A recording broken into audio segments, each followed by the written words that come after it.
Hey up lads and lasses, Damphyre here, back again with some more Infinite Lagrange. We are carrying on going through the destroyers due to the fact that there's a slight delay with the Angulum stuff and I'm missing one person, but I'm trying to sort that out at the moment. So hopefully some Angulum like in-server stuff. I may try and stream the first day in the Angulum server, depending on how my internet's acting up when I get in. It's a little bit patchy, unfortunately, as we found out last time I tried to stream. Anyway, to carry on with the destroyers, we are looking at the Tundra. Unfortunately, I only have the base version of the Tundra, so I can't show off the aircraft variant here. I'll talk a little bit about it anyway, from what I know. So yeah, we'll start off with the support regardless. Tundra's support, it's pretty much very similar to the Guardian. It runs one repair UAV and you get a pair of anti-aircraft UAVs, whereas I believe the Guardian's a anti-area UAV sort of thing. Let me double check that UAV system. Yeah, area denial. So yeah, you get two more sort of anti-aircraft UAVs, and just to note, they really don't work particularly well. I believe they actually only target things in the same row or something like that, so you'll never see them really doing all that much damage whatsoever. So bear that in mind. This is a back row ship, which is quite nice, puts it in nice safe positions. You don't have to worry too much about the armor systems or anything like that. So you can go straight into the UAV system. However, there is only 2 slots on the armor system, so you may as well come in here and just pick up the HP anyway, just to make sure it sticks around. Then going into the Tundra system, obviously you're kind of just looking for like UAV repair effectiveness and that kind of thing. I'd potentially start off here,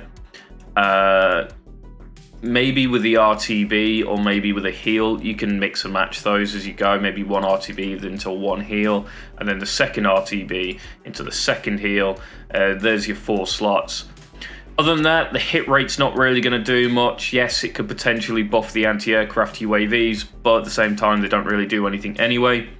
You then have the system HP there, which isn't particularly useful. You've also got damage here, which is also not particularly useful. So the emergency repairs is probably the last pick I'd pick here, and that brings you to 5. So you are missing like 1 mod on here if you absolutely have to. The anti-aircraft UAVs are probably going to benefit most from the hit rate buff, so I would probably pick that one there. Or you can increase the system HP as well to make sure that the UAV hangar doesn't get knocked out. But generally, the thing's going to be dead before the hangar gets knocked out, you know, regardless anyway. Then moving on to the rapid fire, again, the AA doesn't really work particularly well here. But that being said, it can help to an extent, in a pinch, do a little bit of AA.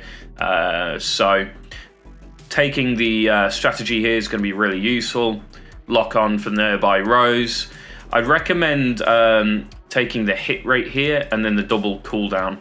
I believe it's only 4 slots because the damage per hit isn't really there. You're not going to get much from 10% extra damage. It's only going to give you 2.5 damage, so it's, you know, it's really not going to do much there. So cooldown there as well. Propulsion system, yep. You have no choice here, just pick up the cruising speeds, done. Very, very simple.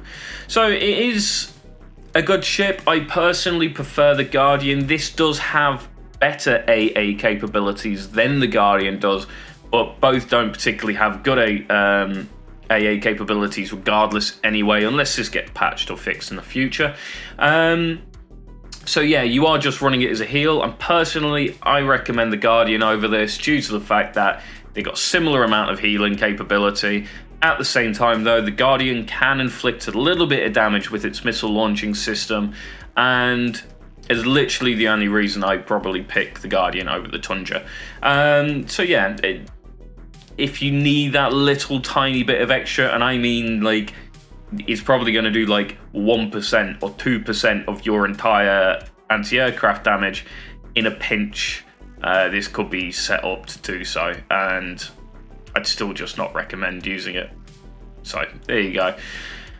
Now, the aircraft version of this is basically the same thing, although it drops the Tundra UAV system for a hangar system, and I believe it gets something else as well, but I'm not 100% certain. Obviously, don't have it here in front of me, so I can't really tell you about that. But what I can tell you is that it has a passive buff to 15% hit rate, and I believe a dodge rate buff as well for all aircraft within this thing. Mistrals on this are absolutely and utterly devastating on the aircraft version. If you pick up the aircraft version, stick your anti-aircraft fighters into it, it'll help you out massively, and it becomes a staple in most fleets because of that. It's probably the best carrier for your anti-aircraft stuff. So you can build 5 and put your 10 Mistrals in, or you can build 10, put your 10 Mistrals in and maybe your 10 Spores in or something of that nature, just to give them that nice hit rate buff so they can knock out aircraft pretty damn rapidly.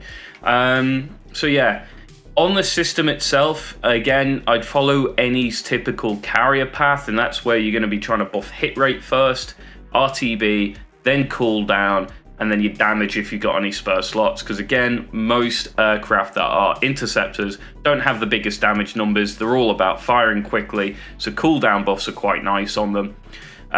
So yeah, hit rate, RTB, cooldown, probably the way I'd go about it anyway.